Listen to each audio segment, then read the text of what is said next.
축복 인사 나누며 시작하겠습니다. 하나님의 이름으로 축복합니다.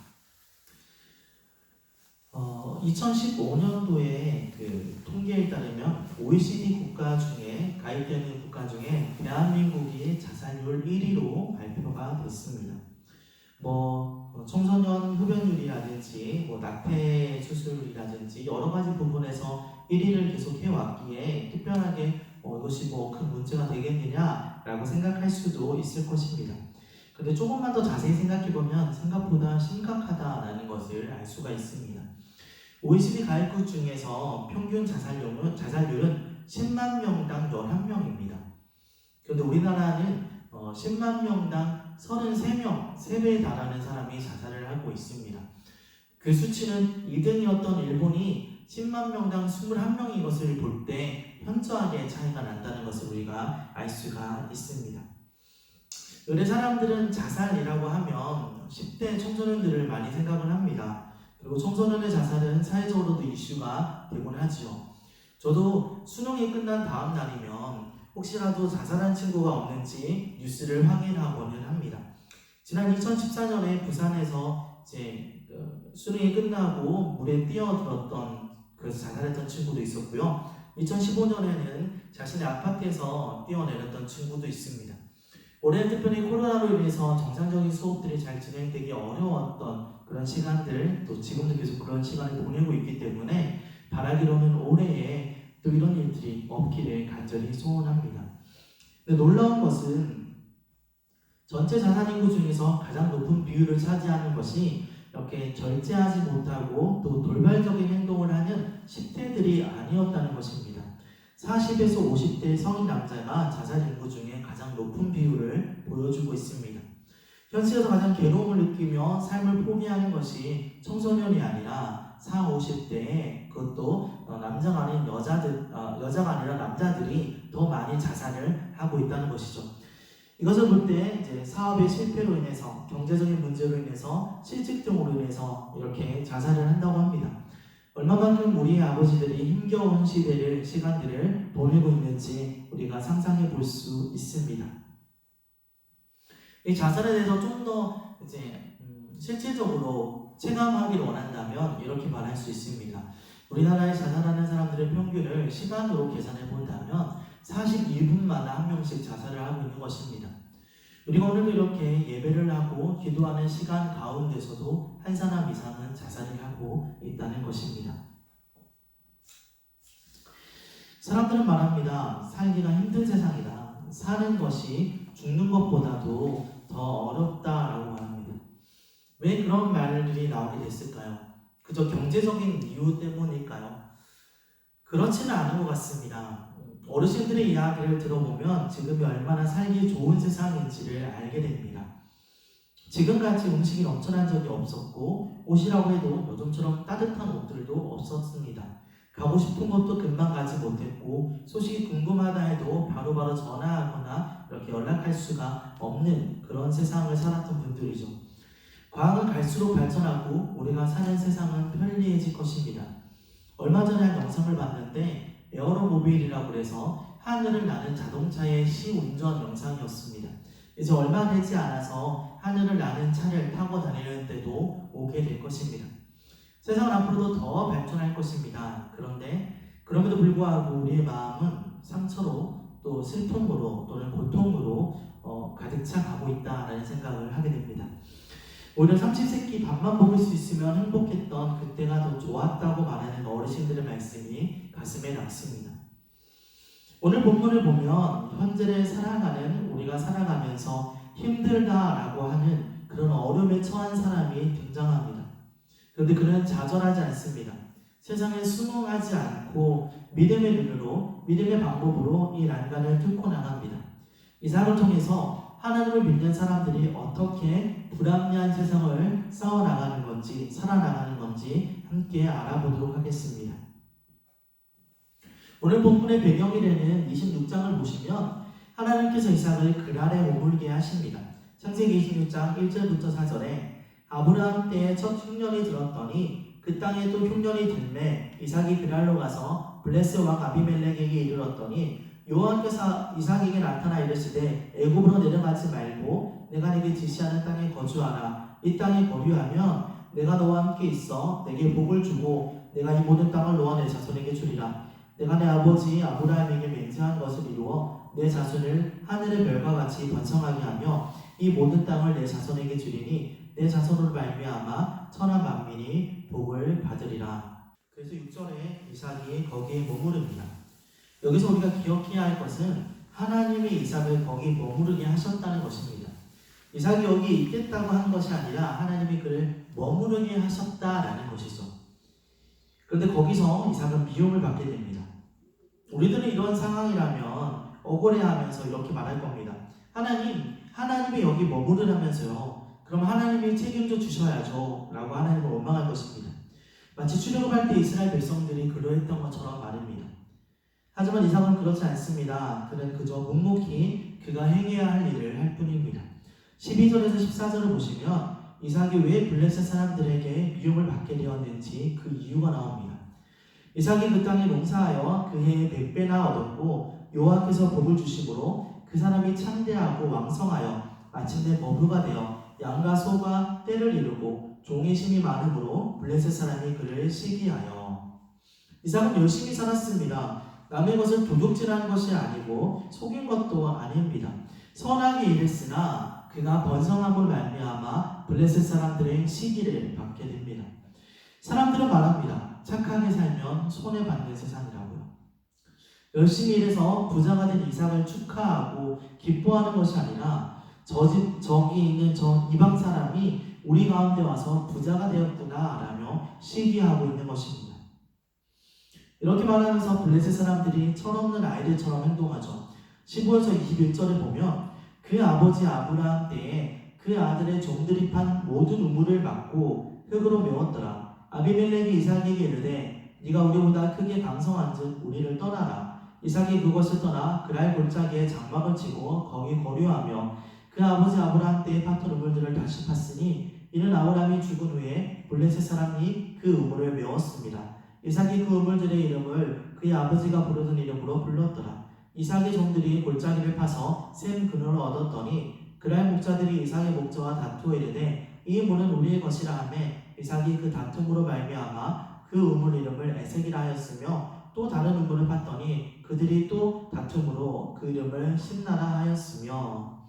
이삭이 새로운 곳에 가서 우물을 파면 그곳으로 와서 흙으로 메워버립니다. 아주 유치한 행동이죠. 내 거야 라고 말하는 아이들 같은 모습입니다.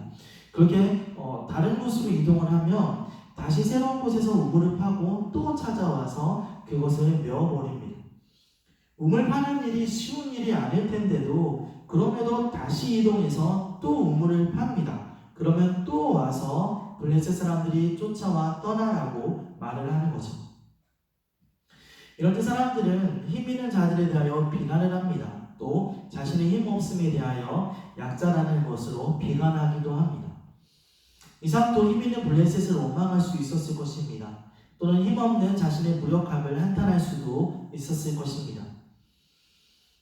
또는 다투거나 그들과 분쟁하거나 아니면 아예 더러워서 치사를 못해 먹겠다라며 아예 포기하는 그런 행동을 할 수도 있었을 것입니다. 심지어 그가 이동한 성경의 경로들을 보면 골짜기로 올라갑니다. 농사 짓기에는 더 어려운 환경으로 그가 들어가고 있는 것입니다.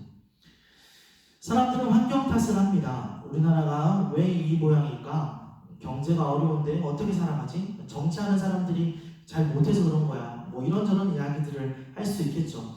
근데 이삭은 불평하거나 비난하지 않습니다. 세상 사람들이 하는 선택과 같은 동일한 방법이 아니라 더 어려운 환경에 가서도 또다시 우물을 파고 자신이 해야 할 일을 묵묵히 감당합니다. 그는 하나님을 믿고 있었고 또 그분의 은혜를 붙잡고 있었습니다. 22절에 이삭이 거기서 옮겨 다른 우물을 팠더니 그들이 다투지 아니하므로 그 이름을 르호봇이라 하여 이르되 이제는 여호와께서 우리를 위하여 넓게 하셨으니 이 땅에서 우리가 번성하리로다 하였더라. 이삭은 하나님을 믿고 있고 여전히 하나님의 그 은혜에 감사하고 있습니다. 계속되는 어려움 속에서도 하나님이 주신 약속을 기억하고 있는 것입니다. 26장 3절과 4절에 이렇게 말씀하셨죠. 이 땅에 거류하면 내가 너와 함께 있어 내게 복을 주고 내가 이 모든 땅을 너와 내 자손에게 주리라. 내가 내 아버지 아브라함에게 맹세한 것을 이루어 내 자손을 하늘의 별과 같이 번성하게 하며 이 모든 땅을 내 자손에게 주리니 내 자손으로 말미암아 천하 만민이 복을 받으리라. 이삭은 블레셋의 핍박을 경험하고 어려운 환경에 있으면 있을수록 더 하나님을 의지하고 신뢰하는 모습을 보여줍니다. 우리가 잘 아는 소설 중에 로빈슨 크루소라는 소설이 있습니다. 주인공인 로빈슨이라는 사람이 예기치 않은 풍랑을 만나면서 무인도에 홀로 떨어지게 됩니다. 고독과 좌절 속에 있는 그가 난파될 때 같이 떠내려왔던 성경책을 읽으며 그곳에서도 자신을 향한 하나님의 섭리가 있다는 것을 깨닫게 됩니다. 이후로 하나님을 신뢰하고 그분과 동행함으로 무인도의 척박한 현실을 이겨내며 무인도 이전의 삶보다 더 행복하게 28년 2개월 19일을 지나는 이야기가 그 책의 내용입니다. 거기에 보면 이런 대목이 나옵니다. 나는 무인도라는 이 황당한 상황 속에 참담한 상황 속에 있으면서 무인도 이전의 타락한 삶보다 지금이 얼마나 더 행복한지를 이제야 깨달았다라고 말합니다. 저자였던 데니얼 디포는 사망의 음침한 골짜기인 무인도와 거기 갇힌 로빈슨을 통해 하나님의 인도와 보호를 말하고 있습니다. 여러분, 무엇이 우리를 두렵게 합니까? 무엇이 우리를 믿음이 약해지게 만듭니까? 그것은 대부분 척박한 환경 때문이고 일이 잘 안 풀리거나 병이 들거나 예기치 못한 문제가 생길 때 우리 마음이 두려워하고 또 짓눌려하며 우리 믿음이 흔들릴 것입니다. 그러나 그럴 때 우리는 이삭과 같이 하나님이 나와 함께 하심을, 그분의 약속이 우리와 함께 계심을 믿어야 합니다. 이삭이 좀 전에 말씀드렸던 것처럼 계속 옮겨가며 우물을 파고 옮겨가며 우물을 파는 그 쫓겨나는 생활 가운데 있었다가 이제 더 이상 다투지 않게 되게 되자 그는 브엘세바로 올라갑니다. 그곳에서 하나님께서 이삭을 찾아오셔서 말씀하십니다. 24절에 그 밤에 여호와께서 그에게 나타나 이르시되 나는 내 아버지 아브라함의 하나님이니 두려워하지 말라. 내 종 아브라함을 위하여 내가 너와 함께 있어 내게 복을 주어 내 자손이 번성하게 하리라 하신지라. 하나님은 아브라함의 하나님이시고 이삭의 하나님이 되신다라는 그 약속을 받게 됩니다. 그리고 우리가 주목해야 할 만한 것이 하나님을 만난 이삭이 하는 행동입니다. 25절 이삭이 그곳에서 제단을 쌓고 여호와 이름을 부르며 거기에 장막을 쳤더니 이삭의 종들이 거기서도 우물을 파더라. 이삭은 하나님을 예배하고 또 여전히 자신이 해야 할 일을 묵묵히 감당합니다. 우리도 그러해야 할 것입니다. 우리에게 주어진 모든 상황과 환경 가운데 우리가 불만하고 비난하고 불평하는 사람으로 있는 것이 아니라 이 모든 일들 가운데 하나님께 감사하고 그분을 신뢰해야 할 것입니다. 그래서 우리에게 그분이 맡겨주신 그 사명들을 묵묵히 감당하는 사람이 되어야 할 것입니다. 나의 가는 길이라는 찬양이 있습니다. 호산나 인터랙티브사의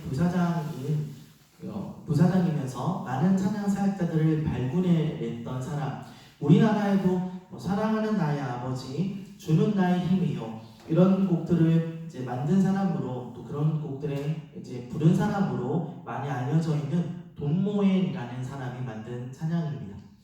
이 찬양은 교통사고로 아들을 잃어버린 그의 형을 생각하면서 너무 안타까운 마음에 기도하는데 하나님께서 이제 생각나게 하시는 것을 따라 작곡한 곡이 바로 이 찬양입니다. 이 찬양의 가사를 한번 생각하며 우리 한번 찬양의 시간을 갖기를 원합니다.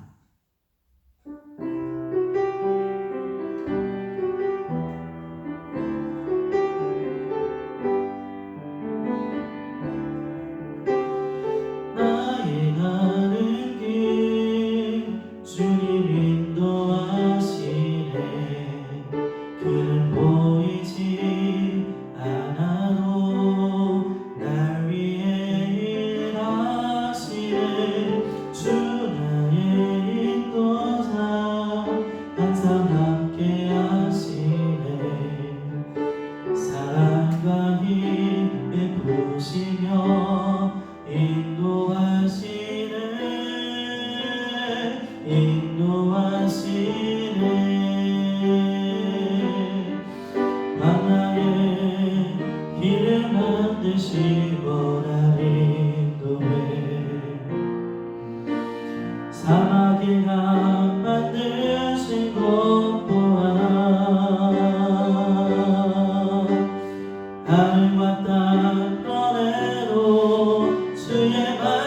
영원히 내 삶 속에 새 일을 행하리. 나의 가는 길 주님 인도하시네. 길 보이지 않아도 날 위해 일하시네. 주 나의 인도자 항상 함께 하시네. 사랑과 힘 베푸시며 인도하시네. 인도하시네. 아멘. 우리는 어떠한 상황 속에서도 그분이 나의 길을 인도하심을 신뢰할 수 있어야 합니다. 하나님의 말씀에 순종했는데 억울한 일을 당하더라도, 성실히 맡겨진 일을 했으나 누군가 그것을 가로채고 나를 시기하고 미워한다 할지라도, 척박하고 어려운 환경 가운데서 고생스럽게 일하고 있다 하더라도 우리 여전히 하나님을 신뢰하고 하나님께서 우리의 길을 인도하신다는 것을 믿어야 합니다. 심지어 코로나라는 이런 상황 가운데서도 말입니다. 이 일의 결과가 어떻게 됩니까? 이삭의 결과를 성경은 이렇게 말합니다. 아비멜렉이 그를 찾아와 이렇게 말합니다. 27절부터 28절에 이삭이 그들에게 이르되 너희가 나를 미워하여 나에게 너희를 떠나게 하였거늘 어찌하여 내게 왔느냐. 그들이 이르되 여호와께서 너와 함께 계심을 우리가 분명히 보았으므로 우리 사이 곧 우리와 너 사이에 맹세하여 너와 계약을 맺으리라 하였노라. 하나님이 그동안에 있었던 모든 일들을 화가 변하여서 오히려 그들에게 복이 되게 하십니다. 이 모든 일들을 보면서 하나님의 사람으로 이삭이 증명되어지게 되는 것이죠. 쫓아내는데도 반항하거나 다투거나 하지 않고 오히려 그것에서 새롭게 일을 시작하고, 그러나 그것에서 놀라운 결과들을 맞이하는 이런 일들을 보는 것입니다. 사실 이삭의 모습은 좀 논리적으로는 이해하기 어렵죠. 수고한 것이 있습니다. 누가 자기가 수고한 것이 빼앗기는데 가만히 빼앗기면서 있겠습니까? 그것도 한 번도 아니고 두 번도 아닌 여러 번 그렇게 말입니다. 심지어 더 안 될 것 같은 상황 속에서 있는데도 더 많은 결과를 얻으니 어찌 하나님이 그를 돌봐주지 않는다고 생각할 수 있겠습니까? 그래서 아비멜렉이 하나님이 이삭과 함께 한다고 더욱 확신할 수 있었던 것입니다. 말씀을 마치려 합니다. 오래전에 스위스에서 순교당한 한 그리스도인의 일화가 있습니다. 장작더미 위에 이제 맨발로 올라서 있는 그가 화형을 집행하게 되는, 그 화형을 당하게 되는 그 순간에 그 감독관에게 이렇게 말을 합니다. 손을 제 가슴에 얹어 보십시오. 저는 이제 곧 화형으로 죽을 몸입니다. 제 심장이 평소보다 조금이라도 더 빠르게 뛴다면 주님을 거부하셔도 좋습니다. 그렇지 않는다면 제가 믿는 주님을 당신도 믿으십시오. 감독관이 그의 가슴에 손을 얹었습니다. 순교를 앞둔 그의 가슴은 침대에 누워 자는 사람처럼 고요했습니다. 감독관이 놀라워하며 외칩니다. 이 비범한 힘은 도대체 어디서 왔단 말인가?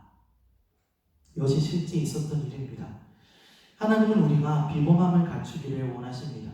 남들과 동일하게 고민하고 괴로워하며 환경을 탓하고 자선하는 삶이 아니라 어떠한 상황과 환경 가운데서도 하나님의 약속을 바라보고 자신에게 주어진 믿음의 우물을 묵묵히 파내려 가기를 원하십니다. 세상의 모든 상황들 가운데 그럼에도 불구하고 하나님을 바라보는 그런 신앙을 가지는 저와 여러분 모두가 될 수 있기를 간절히 소원합니다. 기도하겠습니다. 하나님 감사합니다. 이삭을 통하여 불합리한 상황 가운데 하나님을 믿는 사람들이 어떻게 살아야 되는지를 봅니다. 그러나 하나님, 그 가운데서도 우린 여전히 하나님 손해보기 싫어요. 왜 내가 손해봐야 돼요? 왜 내가 져줘야 돼요? 라고 말을 합니다. 그런데 참 감사한 것은 이삭의 결과가, 이삭의 결국이 우리에게 놀라운 은혜가 됩니다.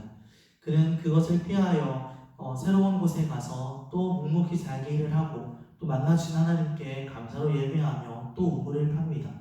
하나님, 그에게 돌아오는 것은 100배의 결실이요 아주 만족할 만한 풍성함이요 또 그를 통하여 사람들이 하나님을 알게 되는 것이며 그가 존귀케 되어지는 것입니다. 이를 몰라온 일들을 우리가 보게 하시고 하나님을 믿는 사람들이 살아가는 방법론들을 깨닫게 하시고 우리의 모든 삶 가운데 하나님을 의지하고 신뢰하고 하나님을 위하여 살아가며 내게 주어진 많은 일들을 묵묵히 감당하는 신실한 하나님의 자녀요 그리스도인들이 되게 하여 주시옵소서.